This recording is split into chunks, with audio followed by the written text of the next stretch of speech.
Hello, everyone. This is Whitney Will from StarHearth Astrology, and I'm going to start making some Astrology 101 videos that cover the basics so that you know what astrologers are talking about. You can find it in your charts and you're not so overwhelmed. Today, we're going to start out with just a basic tour of astrology charts and what they look like and what we're talking about when we're looking at them. I'm going to share a chart. It is a made-up chart. Any correlation to anybody is just accidental. We are looking at an astrology chart here. It is a circular chart. There are 12 kind of pie slices. They are numbered, starting with the first house and going around to the 12th. Each house represents a kind of fundamental area of human life. So there's an identity house, there's a kind of life's work house, there's a marriage and partnership house, there's your resources and your money, right? Everybody deals with these areas.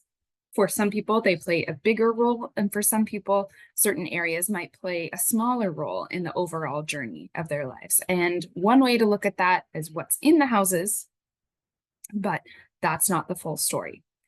So we have the 12 houses in the chart, and those are going to be the same for everyone in terms of the 12th house means the same thing for everyone. But our experience of the 12th house is going to be really different.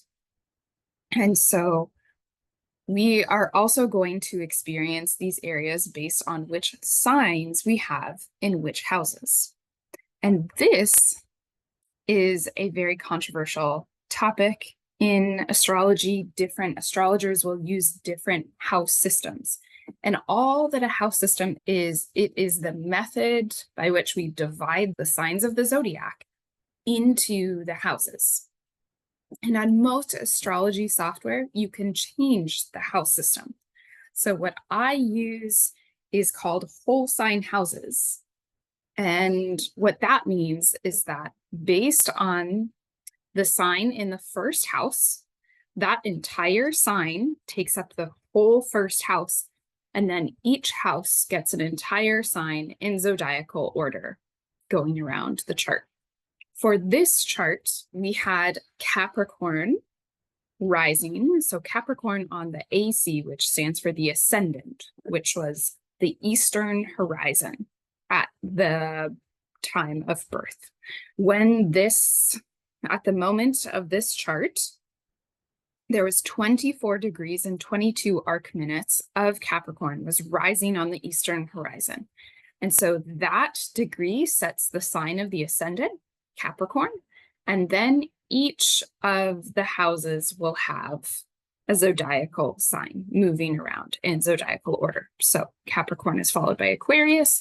So then Aquarius becomes the sign that rules or governs the topics of the second house. And so you can see each of the symbols for the signs, each of the glyphs for the signs rules what's called a house cusp, which is the entrance into a sign or a house.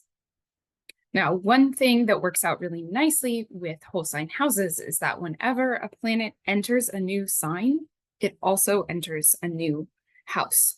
Can make it a lot easier to do transit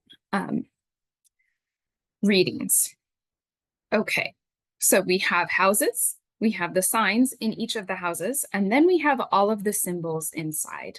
And these represent planets, luminaries, the sun or the moon, and mathematical points like the nodes and the angles within the chart. So we have key parts to all charts. I'm not going to go through all of the glyphs, but it can be helpful to know that most of the planets are going to have these different signs. When you see these letters, these are the angles. So we have the ascendant, that was the eastern horizon. If you were born at sunrise, the sun would be on the ascendant. The midheaven is the highest point in the sky. So it represents the kind of aspirational nature of an individual chart because it is literally the peak.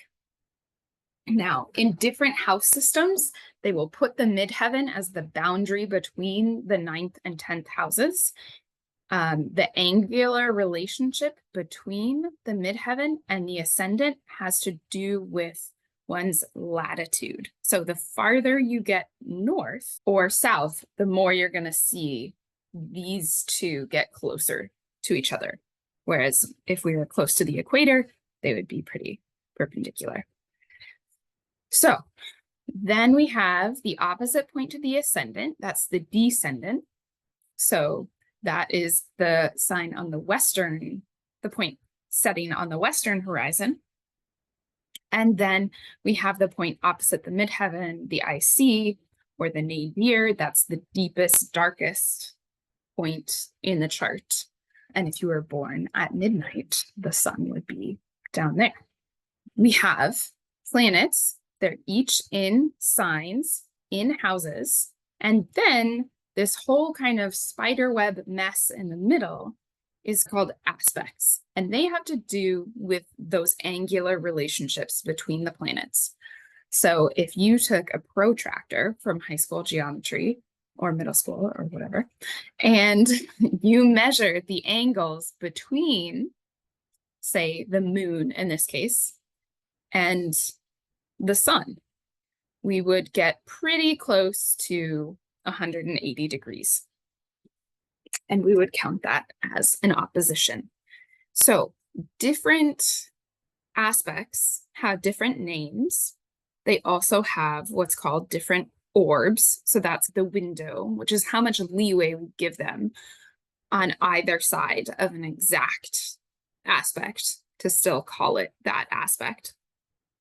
So, right, the moon is not exactly 180 degrees from the sun because it would have to be at 25 Virgo for that to be the case. It's 9 degrees off.